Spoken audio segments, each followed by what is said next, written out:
Então, as minhas cordiais saudações à Fundação Casa de Macau, obviamente, né, que teve esta ideia de congregar no dia 24 de junho uma tentativa de diálogo entre as casas de Macau. I hope that the people who speak in English can have the translation. If they don't have, maybe in the end I can make a short resume about this. But I still to talk in Portuguese because it's the Macanese language, ok? Bem, vou continuar o discurso. Subtitles in English. Okay, so this is better because I go speak in Portuguese. Continuando, se me é permitido, portanto, para além das saudações à Casa de Macau, a saudação especial ao Salles Marte, Livre Conselho das Comunidades Macaenses na RAEM, né?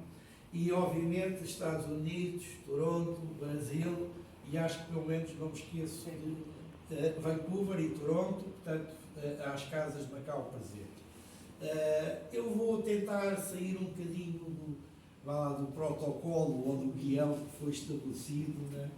Porque eu estou a ouvir as Casas de Macau e eu diria que isto é muito similar. Portanto, as nossas preocupações, os nossos valores, as nossas ações têm mais ou menos caminhadas em conjunto, mesmo sem termos tido diálogos. Portanto, andamos todos no mesmo barco.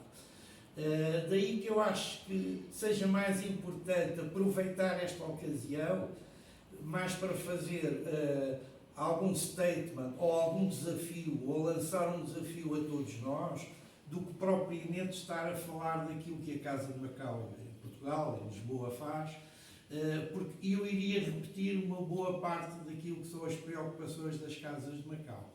Portanto, tendo em conta isto, eu diria que, quanto ao futuro, eu passaria, em vez de ser eu a falar, eu trouxe aqui um dos meus jovens membros da direção, e estas coisas do futuro às vezes não é aquilo que queremos, porque é um ciclo geracional.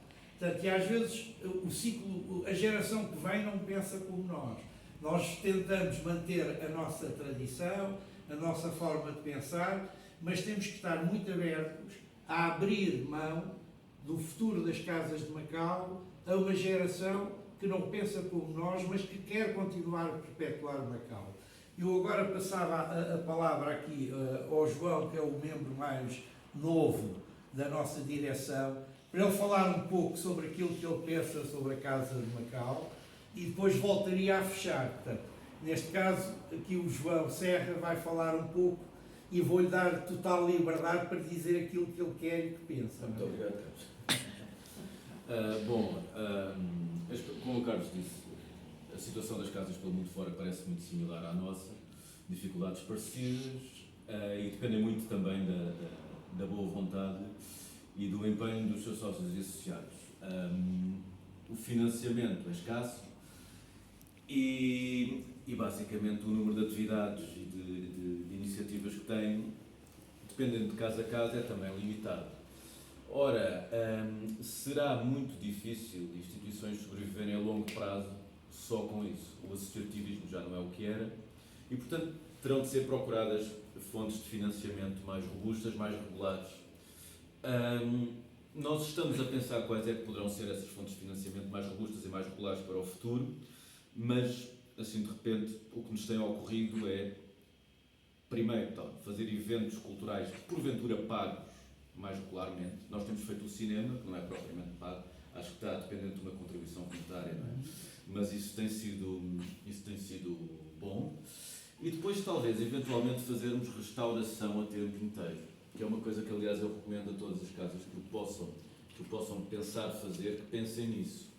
Porque, de facto, a gastronomia de Macau, bem, não é a melhor gastronomia do mundo, não é a gastronomia mais vistosa do mundo, não é como a gastronomia indiana ou a gastronomia chinesa, que tem muito por onde vender, mas a gastronomia de Macau consegue ser vendida. Eu não sei como é que é em cada uma das terras, das casas que nos estão a falar, mas aqui em Lisboa não há nenhum restaurante macaense.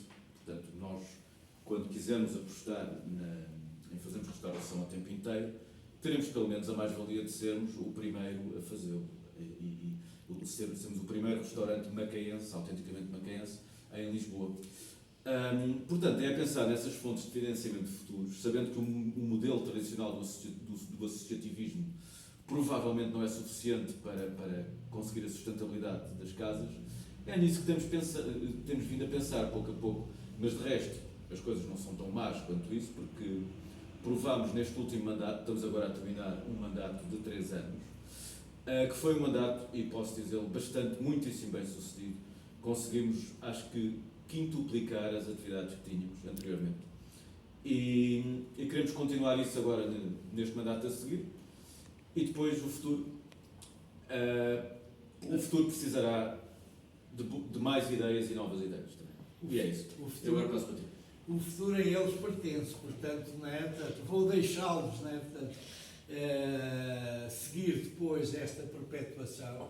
E agora, só para fechar um pouco, porque acho que o tempo também já se vai alongando, gostaria de deixar aqui talvez 2 pequenas notas a título de statement, a título daquilo que é um desafio que coloco a nós, Casas de Macau, a Casa de Macau aqui em Portugal, às Casas de Macau no mundo e, obviamente, também ao Conselho das Comunidades. Não é? Eu penso que uma das grandes preocupações que nós temos é o facto das Casas de Macau ainda funcionarem um bocadinho como ilhas desconectadas. Cada um no seu lugar, vamos fazendo aquilo que podemos para preservar as tradições, a memória e aquilo que é Macau. Mas isso é o natural. Eu diria que após a transição, portanto, ou seja, após o espaço de Macau ter sido transferido para um contexto que atualmente é a RAEM, muda um bocadinho aquilo que era este bem-estar que tínhamos quando Macau tinha aquela singularidade de uma governação portuguesa.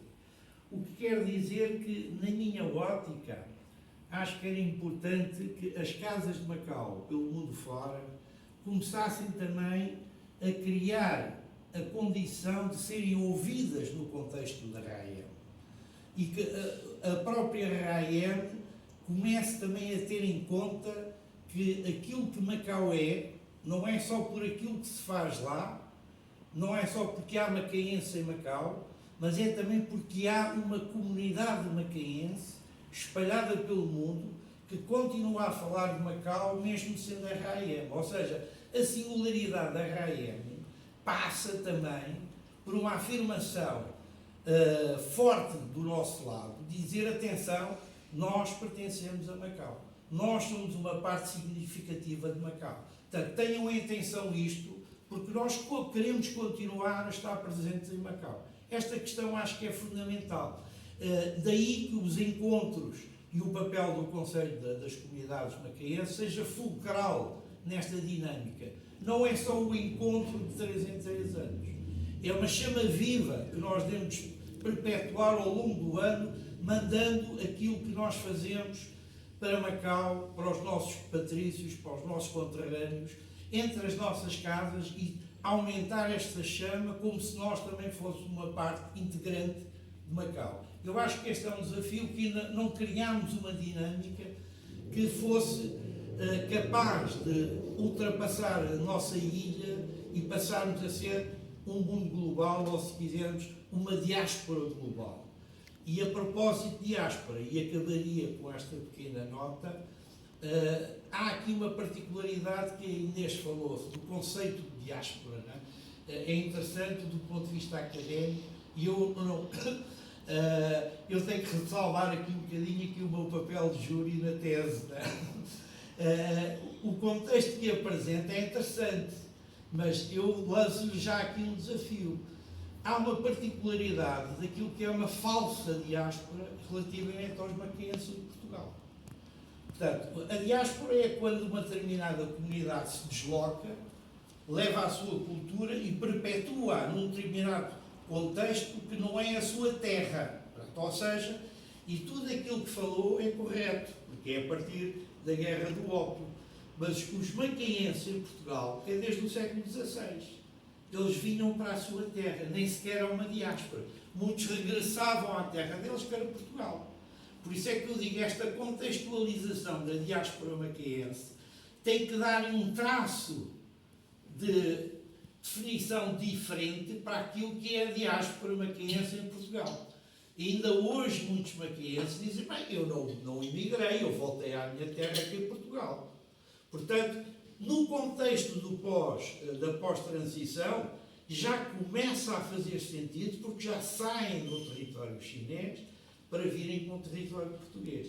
Ou seja, a diáspora de macaenses em Portugal vai tomar um outro sentido, nomeadamente até com alguns chineses macaenses que vêm para Portugal. Veja a lógica quando fala na diáspora macaense. Há essa que é a histórica e a que está compartimentada nas linhas da história, e depois há esta singularidade do antes e do depois com a diáspora em Portugal, e daí que a Casa de Macau em Portugal seja importantíssima também, sem obviamente tirar o valor às restantes, nesta forma de apego de que a diáspora macaense é mais do que a simples deslocação de uma comunidade de Macau para o outro lado. Bem, e não me vou prolongar, espero pelo menos ter deixado algumas notas de reflexão conjunta. Eu acho que foi preferível tocar esses aspectos, que é aqueles que nos preocupam essencialmente na alma, né? E como nós dissemos no vídeo que vos enviámos, né? We are also Macau, portanto, nós também somos Macau. Eu penso que esta é que é a frase importante que se quis passar, e esperemos que together we celebrate, together we preserve and together we thrive. So, é isto que eu quero deixar, portanto, estamos juntos nisto, contem connosco, eu conto convosco e espero encontrar-vos muito em breve, se a comunidade, ou se o Conselho conseguir levar a cabo o encontro em 2027. Foi um gosto estar convosco e agradeço imenso a vossa oportunidade.